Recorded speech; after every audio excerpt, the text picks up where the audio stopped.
All right. Episode number 10, very special guest. We've got Santosh Sharan, founder and CEO of Zeer. Very excited to have you on, Santosh. This is our 10th episode. I feel like it's only valid that we have a special guest like you. So, would love for you to introduce yourself, tell our audience who you are, where you've been, a little bit about Zeer. Excellent. Hey, thrilled to be here and looking forward to this conversation. So, I have been in go-to-market for 15 to 20 years now. So, I'm kind of one of the old timers. And I have never felt the kind of transition we're going through. The last time I felt this was the beginning of ZoomInfo, like 15 years ago. If you remember, that was a kind of transition we were making from relationship-based selling to data and automation-based selling, kind of early days of automation. And now where we stand, I feel like nothing works anymore. Like the sales math doesn't work. So the, you know, the tasks that you put in or activities, they don't proportionately result in the right outcome anymore, right? Or none of the marketing channels work. They all suck. Nobody responds to email. They're all going into, spam and phone. And so I was scratching my head last quarter and I felt like everybody's trying to incrementally improve go to market, whereas we have reached a stage where we need like a complete overhaul.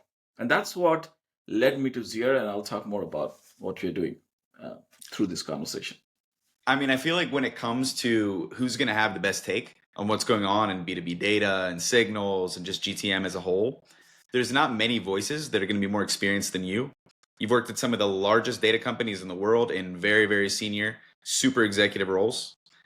You've also worked at very small companies like RB2B. Right. You've done everything from the biggest scale to the smallest scale. You've seen what works, you've seen the evolution over it. And I feel like a lot of us that have been doing this for, in my case, it's 7 years, 8 years. I've seen a slight piece of the evolution where I feel like you've seen the entire thing. So let's start there. You've seen what's happened over the last 15 years from Apollo, ZoomInfo, RB2B. I think you've coined the term data wars. You've said that before. Mhm. But talk to us a little bit more about it. What do you see shifting? Why do you think things are breaking? I mean, you were there when ZoomInfo disrupted Dun& Bradstreet. Yeah. Now you're there watching tools like RB2B, Zeer, Wiza, all these different tools interrupt Yeah. the big data players like Apollo and ZoomInfo. Yeah. Talk to us Totally. about what's shifting. Why do you think this isn't working anymore? And what is broken? Yeah. That's a big question. If you to A loaded guide me question. into the so Yeah. um, early on in my career, a fun fact, I realized that to get mastery in any segment, you have to work in the same area for like 10 years, 15 years, right? Except I never had the patience to work in the same company that long, unless it was my own company. So what I did is I kept moving jobs, um, like every 2 years or so. But more importantly, I advised a lot of companies. And where I stand now, in the last 15 years, I've worked with at least 30 go to market companies, some in full time roles, some as advisory, all the way from like Gong and ZoomInfo and Apollo and Lucia and many others in between. You just And named like all the biggest players in the yeah, space. That's pretty much crazy. I've run out of companies to work with now at this point. But what it does is it gives me a very interesting insight. What I found that kind of made me scratch my head is the same playbook that worked in one company. I take it to another company and it doesn't work, right? And I began to realize why, and I'll talk about that in a minute. But going back to the question you asked about the data wars, right? So let's turn the clock back like 40 years ago when data was scarce. There was no internet, right? There was only phone books. So Dun& Bradstreet extracted all that data, put it on a Excel type file when spreadsheet became available, and was selling it for $250,000, $350,000, and that was good business for them, right? They were now. What I find is with evolution, buyers they want to change, but companies or premium brands they don't want to change. They're making money one way, they want to keep making money the same way, right? So oftentimes the new entrant, the innovation happens from the lower end, right? So at ZoomInfo, so I joined ZoomInfo when they were in business for 12 years and they were doing like 8 million in revenue. So not a very successful company. But in the next 3-4 years, we grew the business to close to 100 million in revenue. So that's Yeah, where it's the real crazy. disruption started, right? So what we did, and this is a great lesson for everyone. So we took the same data. I can't claim our data was any better than Dun& Bradstreet. Likely was much worse, but we just packaged it on a product. And where DNB was selling it for $350,000, we said you can buy it for $5,000. That opened the floodgates. Now, what kind of people bought into the the self-serve folks? People that DNB didn't care about, right? So the SMB customers, the real estate agents, folks that DNB was not even selling to, right? So this is a classic like competition, like competitive strategy. Now DNB would rather flight than fight for saving their worst customer, right? So think about a $5,000 customer. That's probably the worst customer for DNB, right? They wanted to fight for their $350,000 customer. So that's how ZoomInfo got into the market, and we went from that was the strategy that I helped put in, and then we kind of took that business to like 100 million or more. But then fast forward, when I was at Apollo, ZoomInfo didn't want to talk to anyone unless they had $30,000 to pay. So a That's what lot I of was gonna time, say. It feels like they've done a total shift because now ZoomInfo is the one charging the exorbitant prices. this is the nature of business, right? Because they had beaten the crap out of DNB during Yep. that time. And by the way, still DNB has some of the best data contracts in the world, not ZoomInfo.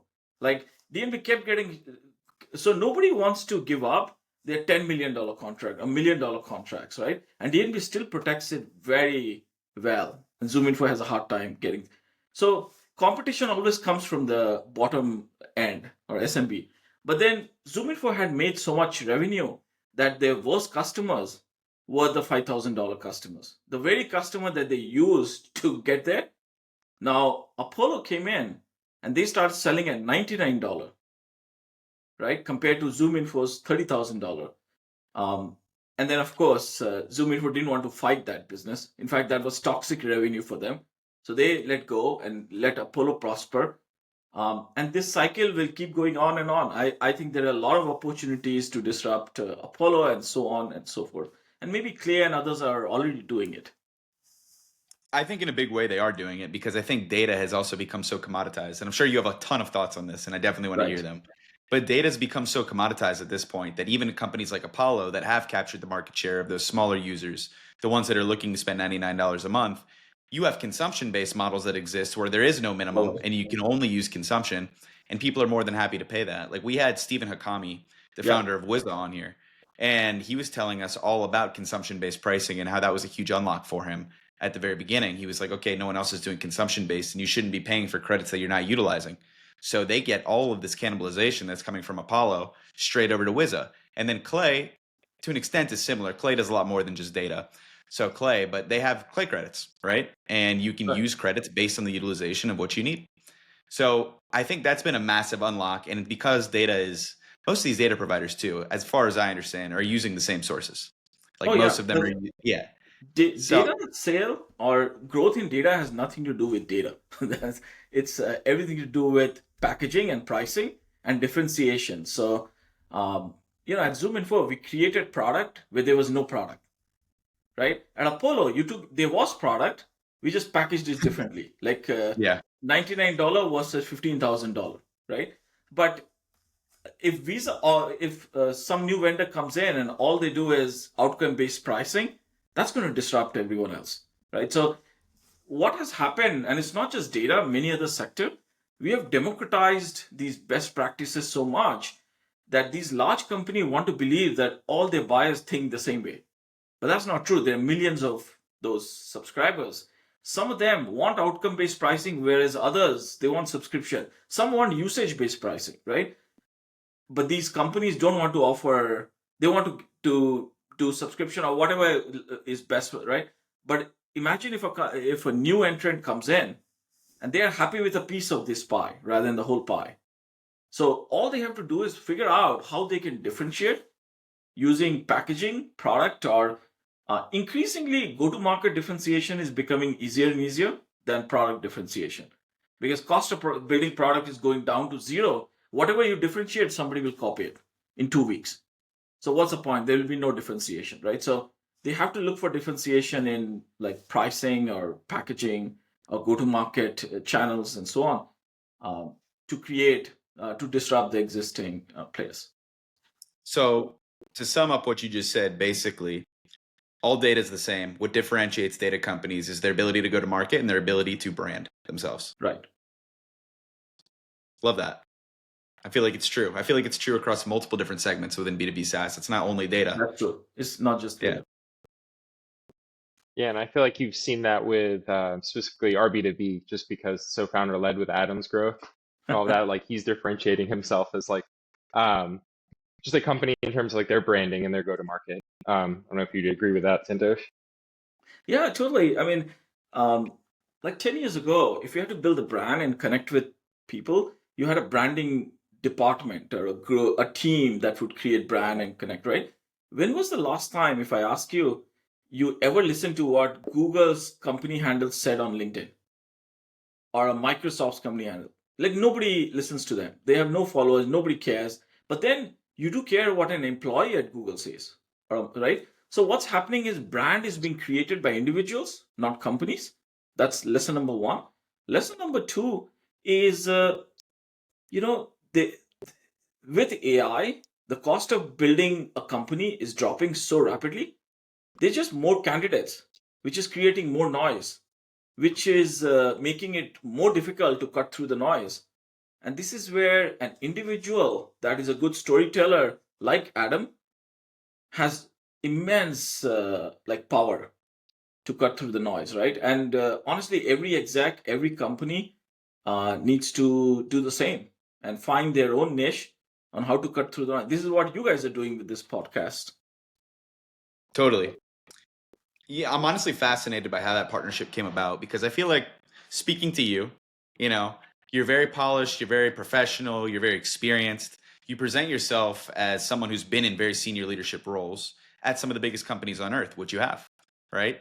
And then you meet a guy like Adam, who is the wild, wild west of B2B SaaS, right? Like Adam he's loud, he's abrasive, he's very smart, but he's also, he's one of those guys, he likes to ruffle feathers. He Right. does that. He's amazing at it. How the hell did the two of you pair up together? Where did that relationship stem from? How did you guys meet? How did that happen? Yeah, that's interesting. We were introduced by a private equity firm that knew both of us, and that led to a couple more meetings, and I ended up becoming an advisor in the company in the beginning. And then I realized the potential the RB2B had, which is my background is in B2B data. So I joined them full time to spin up this B2B product. And what I like problem solving. I'm a builder inherently. I started my career as an engineer. And I saw 14 patents. Is that correct? yeah, I did file a lot of patents in the early part of my career. As a really good engineer, I was like an architect and a CTO type person. And then I started my own company. And then I realized the value of go-to-market and how you can create a lot more value with far less effort in go-to-market and narrative building. And so I switched my career in the next few years to do more and more sort of go-to-market. And last few years, that's kind of all I've done. So I like building companies. I like building new solutions. I like transformational sort of scale or transformational growth. And I like compressed bursts of growth. I'm not a marathon runner. I'm more of a sprint runner. I want to see if I can, go from 0 to 100,000 customers in a year. and I challenged myself. Can I do this? And what strategies could we do within the resource we had? So retention was a great. Adam is ambitious, which I really like, and he's a great storyteller. So when we were thinking about how do we do our B2B, we decided to push the envelope to its extreme. We said we'll never hire more than one engineer. We'll never hire more than one support person, no matter what the growth is, and one growth person. And then Adam and I said we'll just do our own marketing and sales. That's how we started doing LinkedIn. In fact, both of us didn't do much of LinkedIn prior to that. I mean, he started a little bit earlier than I, but he was talking about retention and e-commerce, which LinkedIn is not the right place. Yeah, it's not the right place. But as soon as they switched to our B2B and our B2B, that kind of exploded. To your question, I have a very different personality than he has, but I find such partnerships are generally more positive. So we are all wired to respect who we are. So cognitively, I like people who are exactly like me. I have more respect. Like all of us are wired to think that way. But in business, it's actually great to work with people who are sort of very different than you. And sometimes it'll be frustrating when you have people with different personalities together in the same room. And there's a lot more understanding if you just clone yourself multiple times. But then you're just repeating the same expertise. You're not getting Totally. the extra value that you can get from. Totally. Yeah. I don't know if you can tell, but Alex and I are pretty different, but it Yeah. complements, the same way. Like I think we fill each other's gaps and learn from each other all the time. What were some things you learned while you were working at RB2B and from Adam specifically? The one thing I really admire Adam for is his ability to take risks. So Hmm. he was a trader at Lehman before being an Yeah. entrepreneur. So, the natural response, human response to a risk is it kind of starts to drain your energy. You're like, oh, no, why? Like you get a lawsuit. You're not going to get excited about it, right? He truly gets excited. He says, "Wow, this is the best thing. How can I turn this?" Because he's been wired as a trader to look at risks as opportunities, right? I've been wired to look at risks as a big red flag. He looks at it as a green flag, right? So we saw that a couple times. Many times from the inside when I was working with him. And I think it's a really strong leadership skill because the team they need those excitement or the very time when everybody's down and they feel like they're failing is when he feels like we are going to make it, which is the counterintuitive. But yeah, that's something that I did learn and observe. Totally. I can attest to that too, just from our relationship with Adam. It's like I remember there was a person, and I don't even want to give him attention, but there was a person who came at Adam and said it's a massive security risk to install RB2B because it'll take all your data from HubSpot and all this stuff, right? Right. And Adam, we get on a call with him and he's like, yeah, this got me fired up. I'm excited. I want to battle this guy. And I'm like, man, that like could put your whole business in the trash. And he's like, yeah, it gets me excited. I want that. I want that fire. And the thing is he comes back with a plan though. It's not just impulsive. It's like he plans it out and he maps out a strategy to deal with that. But yeah, I don't know. Yeah. I think the partnership between you guys is fascinating. But Yeah, just yeah. I'll be quick. This story that you shared, there's another one. It's like 7 p.m. Pacific time. He calls me one evening and he says, Six and sued us. And I was like, shit, like we don't need that. We're just launching our B2B, right? But in the next 30 minutes, he convinced me, let's just push this, publish this on LinkedIn. That was the last thing that would come to my mind, right? Yeah. But half an hour, he calls me back and he says, I've already spoken to our lawyers, late night. He's already had that. And then and here are the risks and here are the, benefits. But yeah, in the next 60 minutes, we had already made up our mind to do exactly the opposite of what was intended, right? So, no, it does. It's actually great for entrepreneurship to be counterintuitive and a big risk taker. Yeah. And I imagine for you too, it was just like, I think you mentioned this too. You've had your own companies in the past, but then Sure. you worked for a bunch of companies as well. And you've advised for a bunch of companies. And now you're back into entrepreneurship. And I believe, did you guys bootstrap or did you raise for Zeer? So it's kind of we're kind of in the middle. We Okay. will raise a small round, just because what we are building is going to be difficult to bootstrap. We are building a compound startup and building a whole platform, not just a endpoint solution. So we'll likely raise some money in the next month or two. Okay. But regardless, you went back into entrepreneurship. Do Right. you feel like the transition between gigantic companies like Apollo and ZoomInfo to tiny little company Right. and Wild West founder like Adam Robinson, Right. do you feel like that drove you back into entrepreneurship, back into starting I your own think it thing? did. I think it did. I have been very careful. As the company keeps growing, like when I joined ZoomInfo, we were like maybe 60 people. Uh, when I was leaving, we were like 400 people maybe.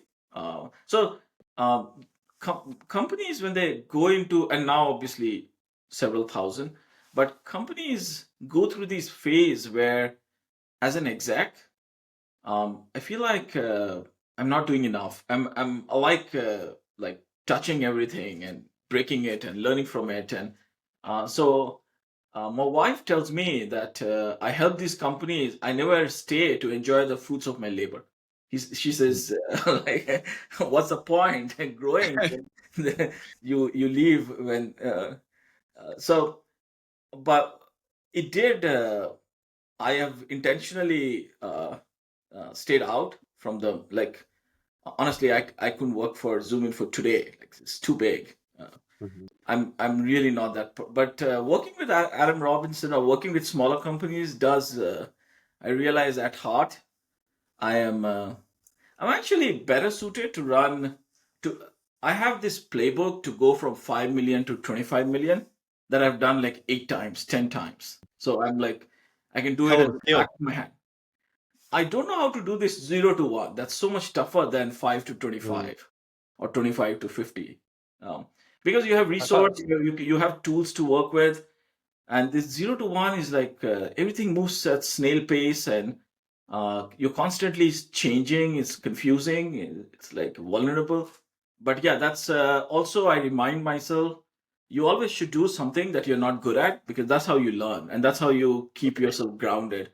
Otherwise, I'll just have my head in the cloud working at some thousands of people company and not know what's going on in the world.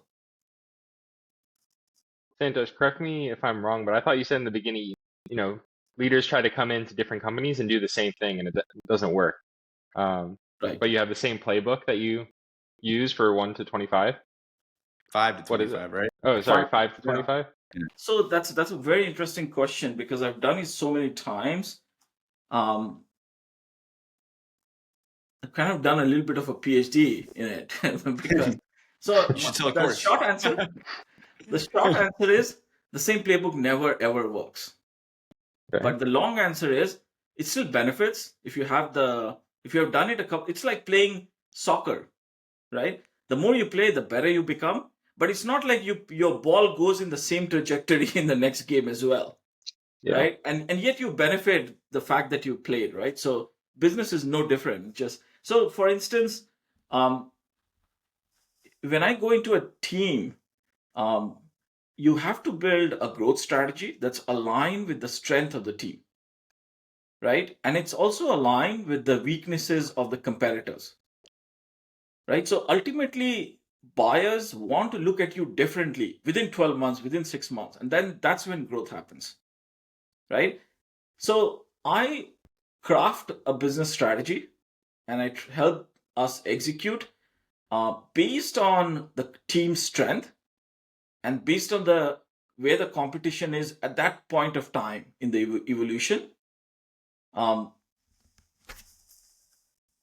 I I can point out to like different examples, um, but also so for example, so let me share some examples. So when I was at ZoomInfo, programmatic SEO was a coup for us.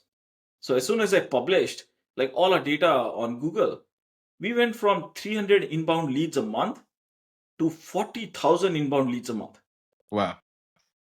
There were so many inbound leads and we didn't know what to do. So I had to hire like a team of 16 SDR just to shift through those inbound lists because there were a lot of bad ones, good ones, right? Now I did the same thing at Apollo. We didn't get 15,000, but we still got several thousands, right? I did that same thing at Contact Out and other. Now, if you do it today, you almost get no lift or very little. Google's figured out everybody's doing it, and they have. I don't even know if ZoomInfo is still benefiting from that, or they've also shut it down. But if I am at a company today, a data company, I would use, say, LinkedIn or some other way to grow, not programmatic SEO, right? So, but also like if when I go into a team like our B2B or retention, we grew through marketing, not through product, right? But Apollo, the entire team was engineers and like very technical. So PLG was the right way to grow, and they could keep spinning up. They didn't know how to market or sell, right? Whereas Adam, for him, marketing is the right way to grow because he knows how to tell stories, like he can capture attention, right?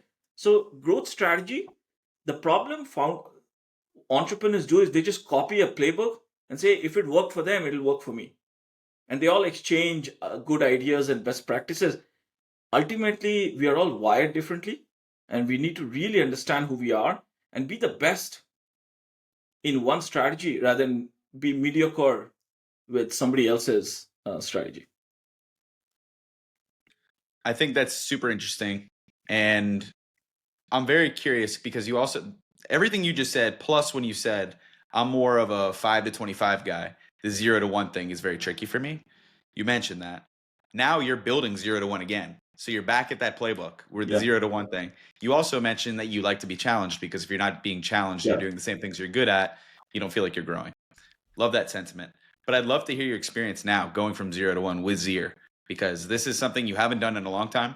Yeah. And it's something now you have a plethora more experience than you did the last time you did it. So I'm curious, how's this experience going so far? Sucks. That's in one word. But then here is I have young people do this 0 to 1, people far younger than me. I have a lot more experience. That makes it more difficult because I realize experience is also a baggage, right? It creates confirmation bias because now I have 25, 30 years of doing so. I know what success looks like, so I keep looking to do the same thing, right? But then part of my brain kicks in and I realize, I watch myself that I have to, when you're young, you don't know better, you don't have enough data to back your decision, you're willing to run off the cliff, right? And take all kinds of risks, which now an experienced person won't be willing to do because they know if this is no good, right? But good outcomes sometimes comes from taking those risks, especially when you have no resource and so on, right? So yes, those are challenges, struggles I deal with, but also it's a learning experience. By the end of it, if you are having this conversation in another year or two, I would tell you all kinds of best practices I've come up with. But I think business has inherently changed as well in the last. Now it's not just us. I think more large companies will also be small in size. There's going to be like 30 people company doing hundreds of millions in revenue. You know how they were unicorns and like everyone, so they paid for all the other failures. Like 2Success paid for 8 failures in a typical VC fund. Now what's happening is it's not that those unicorns are going to go away, but there's going to be half a success paying for 9.5 failures, right? So there's going to be super unicorn decacons or like the lovables and the cursors of the world. There's going to be some, and the funny thing is they'll only have like 30 employees and 40, 50 employees. Those days of running companies with thousands of employees are gone. They're just super efficient companies. They know how to get their message across. Somehow they've gotten a product market fit. This is also a result of extreme go-to-market efficiency, where we are all so hyper-connected now than we were 10 years, 20 years ago, that good ideas are going to get oversubscribed. It's going to travel instantly. So you run into a good company within 24 hours, starting from you tell somebody, somebody else tells somebody, somebody posts on Facebook, LinkedIn, 24 hours, 10 million people know about it because it's such a great idea, right? Yep. And this company is already booked 100 million revenue, right? And we are getting to markets like this, which are highly efficient. And that means running small company is a skill which comes with its own challenges that all of us may have to learn, even if you're running a big company. Totally. And I even saw like the founder of Lovable made a post today about announcing their $200 million Series A Right. and how they're valued at $1.8 billion. And he was talking about how all these companies have made insane money and built real enterprise grade products off of Lovable. And now they have agentic Lovable, which makes it, you know, an actual feedback loop, like a real engineering team versus what it was traditionally, which is just 90 types of stuff in and it creates something. Now there's legitimate feedback loops. And he's talking about that. And I'm thinking like, okay, as an entrepreneur, I always think like this. Ali's the exact same way. We're always thinking about ideas, like what could be next? What's something we could build low effort that we could run on the side? The answer is nothing. You can't run a side business. It doesn't actually work. But in reality, I was thinking about like, okay, what kind of little businesses can you spin up on Lovable that you can then go sell to like a blue collar business, like a dry cleaning service Right. or something like that. And I'm sitting there thinking like, how many other people are watching this exact same video, thinking the exact same things, and already started building these products and are already in the process of reaching out to these blue collar businesses to pitch them this SaaS that they spun up in 10 minutes.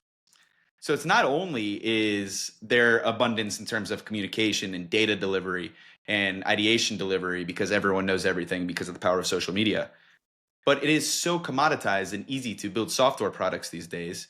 And these IDs are getting better to the point where you can build real usable products with no engineering skill in a Right. matter of 30 minutes to an hour. So with that said, it's not even just that ideas are getting spread around. Products are being duplicated in record speeds and record time. You've talked about this. You said that 2 out of 3 SaaS companies are going to shut down in the next 24 months. So I'd love to hear your thoughts on that. Is it based on what I'm saying? Is there things that you know that we don't? I guess give us some game. Talk to us about why you think 2 out of 3 companies are going to fail in SaaS in the next 24 months. Right. So there was a COVID era sugar rush, right? So a lot of companies raised money, sometimes at inflated valuation in the last 4 or 5 years. Mm-hmm. It turns out the the way the venture investment works is the hope is that some companies that get the product market fit, they become premium vendors, and they can have they can charge a premium price, or they can enjoy some kind of leverage in the market, right? And they basically provide. So it's a winner takes all. So whoever wins kind of gets the bigger share of the market. And Salesforce is a great example. They probably have 80% of the CRM market, and then 300 other CRM companies fight for the other 20%, right? Or Salesforce, HubSpot, or some combined, right? So that model itself is up for grabs. Or because what's happening is we have reached a stage where with AI, you can make a duplicate or a cheap replica of Salesforce within 2 weeks. Because what is Salesforce? It's just a database with some HTML around it, with some services. Now, with Lovable, there's going to be a version of Lovable that'll come in the next 12 months. No, it doesn't exist right now, where you could point out to your Salesforce credentials and say, make a copy of this. How difficult will it be for Lovable? You just copy and say, okay, what's your branding? What's your logo? Let's stick it in. And then you take a powerful tool like Salesforce and you say, I'm going to release a CRM for lawnmowers.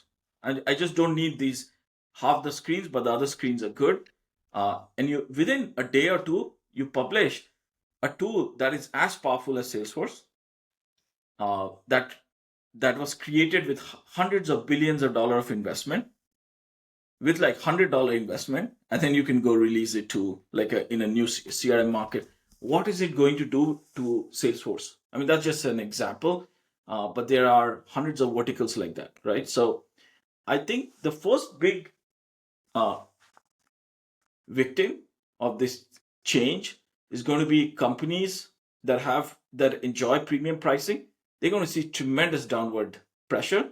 Second biggest victim would be companies that raised at high multiples, and if so, they're going to have tremendous issue to survive, because if once they go back to the market to raise again, they're going to have down rounds. Yeah, I think the other big problem is going to be there's just going to be more number of new entrants coming into the market. So these new companies will not be venture backed. There'll be tiny agencies, or the customers themselves. Say a customer of Salesforce that's spending $1 million on Salesforce, right? They could say, look, it's so easy. If using Lovable, I can get a copy of Salesforce with my own data, then why are we paying million? Why can't we pay $10,000 or $100,000 to some agency that can maintain it for us? Or if I have a software team, maybe they can just build this tool rather than buy, right? So I do anticipate massive disruption coming in the next 12 to 18 months. And the highlights, or some of the headline is budgets are going to shift away from big established SaaS players to smaller new entrants or agencies. That's interesting. I feel like that's the first time I've heard someone talk about agencies like that. Usually it's the opposite, like they're trying to automate out the agency. Like I see posts on LinkedIn, like people say, like, I just replaced my 20K a month agency with this N8N workflow. But I was thinking, like, all the good agencies are probably going to be using those workflows to build out systems for their clients. So yeah, that's interesting you mentioned agencies. I think since you mentioned this, if I can double click on that a little bit, I think we are entering a golden age of agencies, and there's going to be a lot more agencies. But I think the real benefit agencies will, and a lot more smaller agencies. I think we are going through unbundling of agency rather than bundling. So every agency will specialize in something, but they'll just fragment and become smaller. But where I see the budgets go to agencies is a lot of so SaaS prices have gone up like an average of 20-25% every year for the last 10 years. So the whole idea of having SaaS was you reduce your software budget, but now with increasing price, we have reached a stage where SaaS is one of the largest line items in balance sheets. So if there is a tool that can replicate my SaaS, now these companies may not want to manage that software themselves because that's not their core business, right? If I'm selling a widget, why do I want a HR tool and a CRM, and why I shouldn't be managing it? That's why I started buying, but these SaaS prices went off the roof. I think agencies will step in, and agencies will be the one managing these tools on behalf of these customers. Yeah, and I think that makes sense. I mean, customers come to us all the time, every single day, literally, and say, hey, we want to use Clay, or hey, we want to run LinkedIn ads, or hey, do you know how to build this in N8N? We don't care about the cost. We just don't want to do the work. And we're spending so much on other SaaS products. It's the same price for us to be duped into buying an enterprise plan on this product versus just paying you guys to build it for me.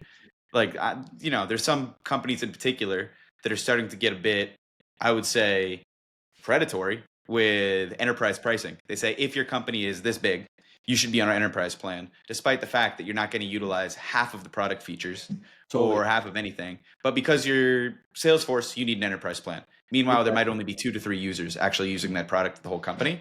And so they'll come to us and say, hey, we don't want to buy that product because they're going to charge us $500K for the year when we could just pay you guys $300K and we get 7 other tools bundled in. Plus, you guys will do all the implementation and all the work on our behalf. So I think they're coming to us and they're leaning on us to be the experts in these tools so they don't have to get price gouged on those tools and get sold into an enterprise plan. Is that kind of where you're going with that? Yeah. I think it'll be more expect these customers to come to you and say, hey, can I just stop buying from these companies? I'm spending $1 million with them, and you go ahead and build those tools and host it, and I'll just get it from you for $200,000 a year. And let's say you had an advanced version of Lovable that allowed you to create a copy of any tool in the world.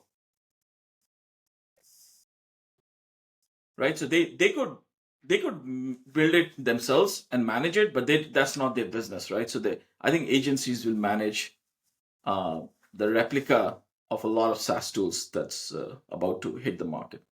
Yeah, it makes sense. And also with the overproduction of tools too, I feel like people are starting to get overwhelmed. Like they're Right. starting to not understand which solution do they even need. Is this a point solution? Is this a platform? Do I need this for this? How many times, Ollie, do customers come to us and say, hey, if I start using you guys to run this, do I need this tool? Right. Can I cancel this? Yeah. Can I have some cost savings here so I can completely pay for you guys and it'll be a total wash on my balance sheet because I canceled 6 tools and I bought the agency? It happens to us literally every day. So Nice. Yeah. Nice. And I think at the same time, there are these like incumbent agencies that have kind of, coasted for a long time. They've grown to, Yeah. whatever size, but they're not adopting these new tools. They've grown like fat and lazy, I guess. And so, they become we're resistant. adopting. Yeah, Yeah. exactly. Yeah, those And lazy agencies are going to go extinct. Like it was already difficult, but there was still a lot of relationship-based transactions going on. But now I think it'll be like I think agencies would be some of the leading force in tech adoption and in some of the AI tech that's going to happen roll out in the next few years. yeah, Well, you I heard it mean, right there from Santosh Sharan, Ollie. We're in the right business. yeah, in the golden age specifically, which is great. But yeah, we're deploying these systems across, all these different clients, and we're learning what's working and what's not, and adapting, or the good agencies are at least. And Right. it's really interesting. And I think like, Alex and I have talked about this, but what does this look like as like a VC firm in the future? Like, how can you combine all the elements into one? Like, raise some sort of capital and also deploy the systems at the same time. I think that's a really interesting prospect also. Yeah, I'd love to hear your take on that, to be honest with you. Like, for context, what Ali is saying, Yeah. what we've been talking about more and more is like, as a bootstrapped agency, we owe nobody anything, right? All the cash on the balance sheet at the end of the Right. day is ours to deploy however we want, whether we want to invest it back in the business, pay ourselves, invest it in other companies. And something that we've considered very seriously is, like Ali is mentioning, is starting like a mini VC. So invest in companies that we partner with or that hire us. So not only are we getting paid to do the work, but we're also investing in the company and having influence over the future of that company. But I'd love to hear your take on that. It's like, can an agency like us become almost like a VC powerhouse for these smaller SaaS companies? I think so. It depends how far you want to go down the rabbit hole. But there are multiple trends here. First, VC investment model itself is up for grab. There's a lot of VC firms will just simply shut down, and so a lot of the agencies will shut down, right? Because the agencies are there's two opportunity for agencies, right? First, there'll be just a lot more demand, but then the other big opportunity is the best agencies will be so tech savvy that they won't hire to big teams, right? So there'll be increased demand, but they'll just be using a lot of agents and tech and so on, right? So the profitability will help them take more market share because then they'll have more, they can exercise more control on pricing. Maybe they'll be willing to do outcome-based pricing. Um, the agencies that are super expensive and based on relationship and not adopting a lot of the new tech, they're going to get left behind, or they're going to get outwitted by some of the other modern agencies, right? This creates multiple opportunities. So, for instance, you said about investing in SaaS. If you pick a slice of these different opportunity vectors that are going to emerge, so if you mentioned SaaS, so if you take just let's say you create a specialization in just on SaaS tool or lowering the total cost of ownership or running a workflow or a tool, right? You could potentially, um, I mean, the price point is so high for each of this. You could potentially lower your price, turn that into a equity type barter against that company, if you want to invest. You could acquire agents that can optimize agencies. So yeah, there are different ways you decide to go, but it's good to pick a lane and invest and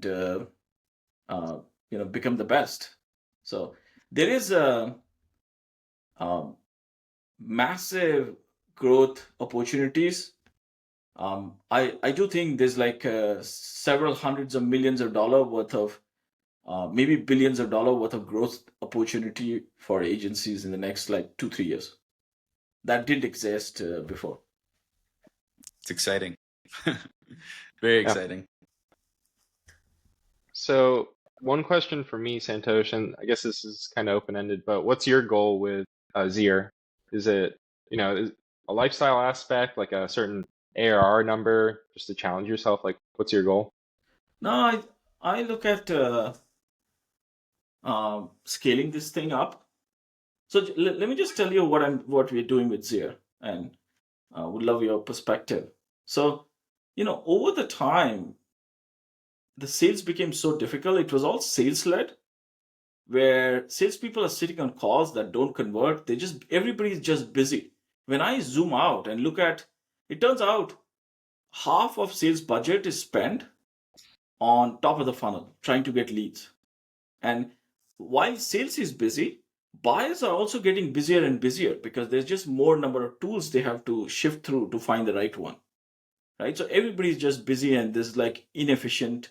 So I started the company deciding to build agents for salespeople and agents for buyer, and let the agents talk to each other. And only when there's a match, they book a meeting in both their calendars. So that way, the seller can talk to 100 buyer agents, and these buyers are not going to get annoyed because it's just an API call, right? Buyers can talk to 20 vendors, and the way they talk is the buyer agent goes to seller, whether a human or agent, whatever we have in the system. If it's a human, it sends an email saying, "Hey, I have demand. This company, this person wants to is interested in buying a CRM. Here's my voice agent. I am authorized to ask the right question on behalf of Santosh.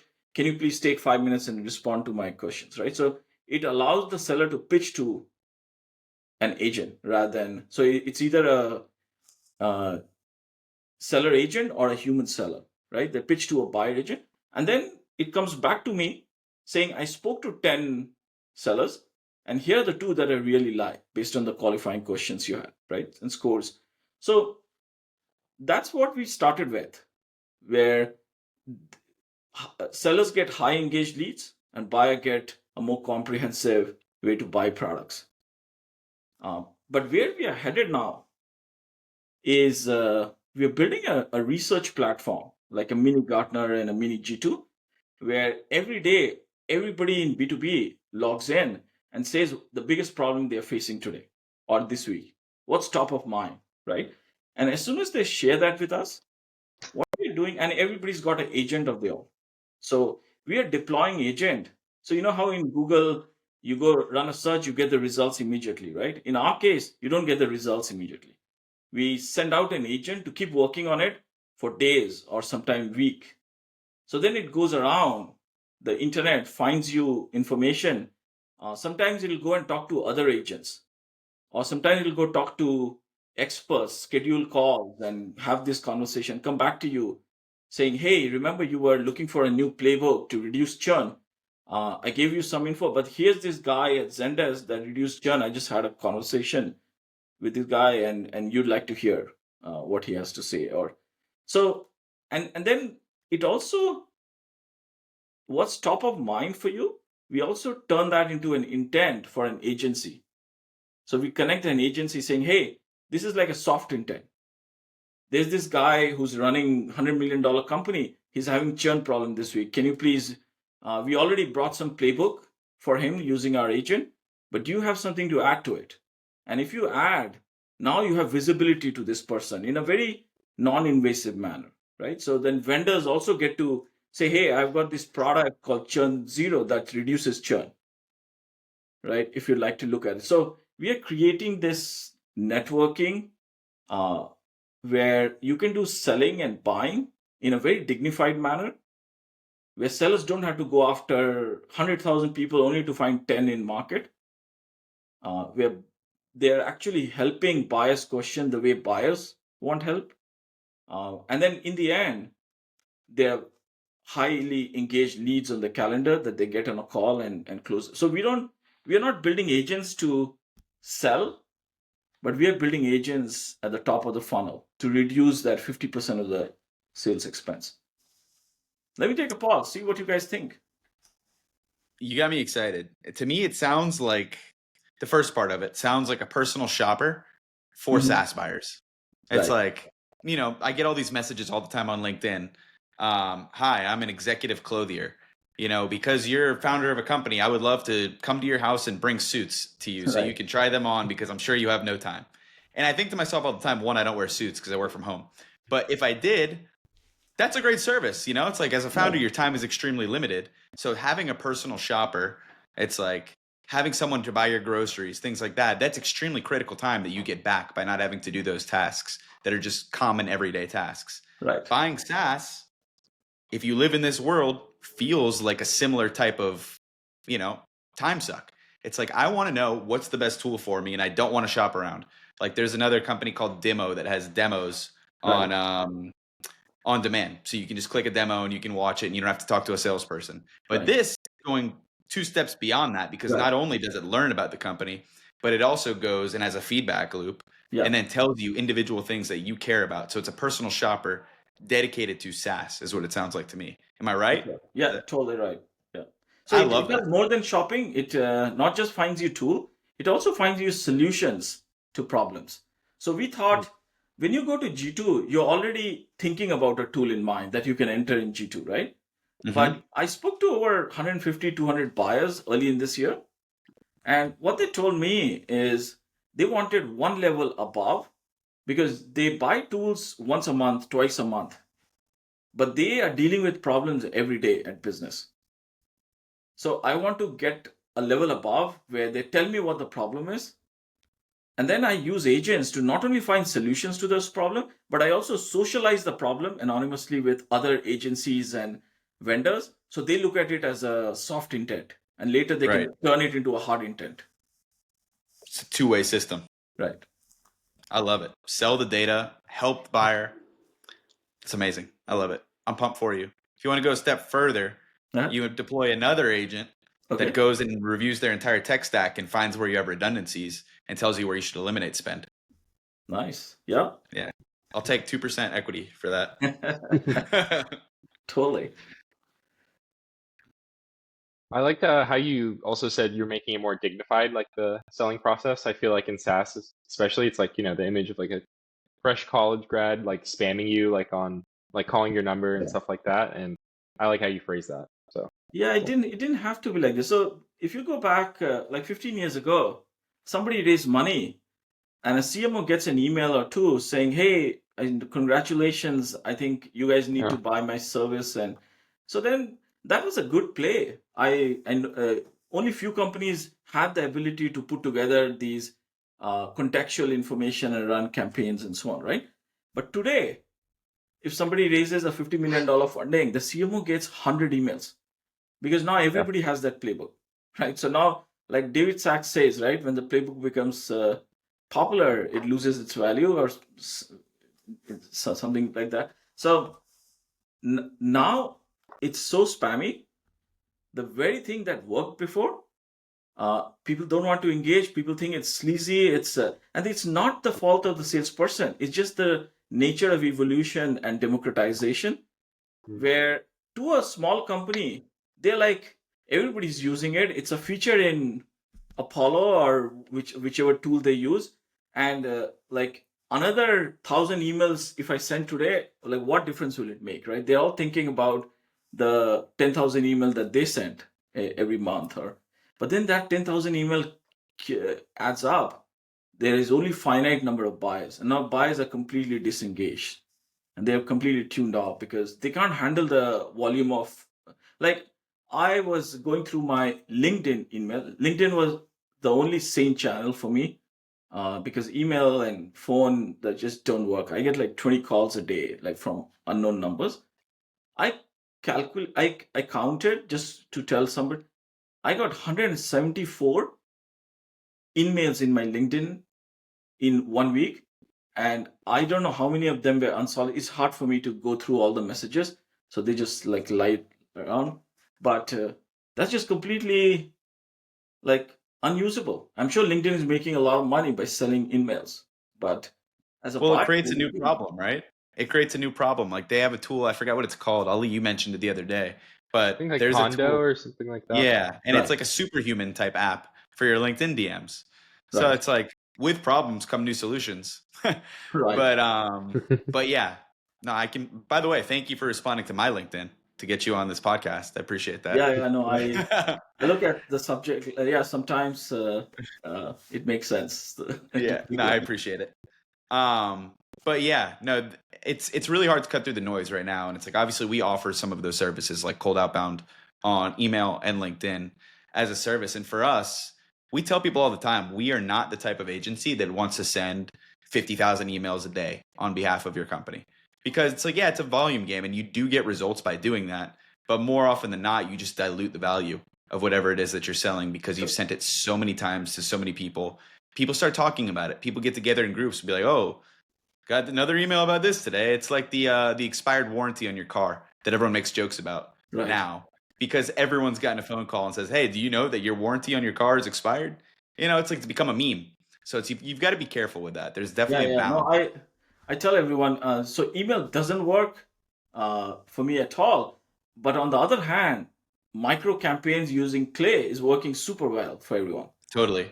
Right? So if you're sending 10 emails at a time, uh, that works like match, and that's one of the only thing that's working. But if you want to send 10,000 emails or a million emails, that just don't work anymore. No, it really doesn't. It really doesn't. So, Santosh, on one final note, you've gone 5 to 25 8 times, you said. You're now going 0 to 1. So I would love two things of advice for our audience. So one, now that you're going 0 to 1, what advice do you have to aspiring founders who are looking to start a company or are in that 0 to 1 phase? And then also, what advice do you have for that 5 to 25 phase to get founders unstuck and get back to where they need to be to get that explosive growth again? So let me answer the second one. That's easier. I feel like growth is very natural. Um, all of us humans are wired to just grow. If you look at plants, it just wants to grow, right? And the only reason it doesn't grow is when there's an obstacle blocking sunlight, or there's no water source. Or think about that for company growth. Most of the times, companies don't grow is because there's some friction that a lot of our cognitive biases and founders put in place, thinking it'll help, but it doesn't help. It actually hinders growth, right? So my suggestion would be to look for what are those friction to effortless growth. Don't focus on growth itself. Focus on variables that are preventing you from naturally. I have found natural growth is far organic growth is far better than inorganic one-time growth. And when thinking about, so here's one other. I mean, there's a lot I can talk about, but one of the best companies, they find a way to get their customers to not just pay money, but also help them grow the business. So, say it's March and I made $1 million and I put in X unit of effort to make $1 million. In April, a good business means you should not be putting in again X unit to make $1 million. It should be, if you put in X, it should be 1.1 million, right? Or you get a million, you should be putting in less effort, right? And if you think about business and architect it, because as business grows, it gets complex. But if you keep putting systems in place and automations in place and best practices, so you continually subsidize your business, right? Subsidize processes, costs, your CAC. Um, I think those are that eventually in 12 months, 18 months, your business starts to sort of effortlessly grow. You almost put some of the business on automation and machine. Um, so on 0 to 1, my recommendation to entrepreneurs would be just do it. Just jump into the pool and learn I how thought you were going to. to say the opposite. Just don't do it. Just don't do it. I'm just kidding. No, I think it, I think learning is, if learning is the ultimate goal and everything else is a byproduct of learning, then you would want to put yourself in harm's way. So you learn more. I'm sure there are ways to learn in no matter where you go, but I really wanted to solve this problem with go-to-market, and nobody was doing it for a long time. So eventually, I decided to do it. Now, my recommendation would be the biggest focus that I have is to get the story right. I feel like most ventures, and we haven't gotten it right. The simpler the narrative, the simpler the messaging on what you do, the longer it travels, right? And early on, there's a lot of, um, I guess, pressure to do everything or to think big, and it's ironic. Smaller companies have more complex narrative, and larger companies have simpler narratives. In what? That's why they got larger, right? Right. And if you think about it, it should be like the other way around, where small companies have no product, larger companies have all kinds of product. But if you go to their website, it's so simple and so easy to understand, right? But yeah, that's taking us time. But that's something as I'm looking at other entrepreneurs, I feel like nobody's spending any time thinking about their messaging and narrative and So for the 0 distribution. to 1 folks, it's dive in, have simple messaging, and be able to clearly articulate exactly what your product does. True. I love it. That's awesome. Well, Santosh, it's been an absolute pleasure having you on. I really appreciate you coming on. Ali and I have been talking about you for, at this point, it's got to be a year, but how awesome we thought you were and how inspiring your whole journey was. And yeah, it's an absolute honor to have you on. So thank you so much for joining. And I'd love to have you back in 6 months when Zeer is completely taken off and you guys are on your way to being a unicorn. Sure. Happy to be back anytime.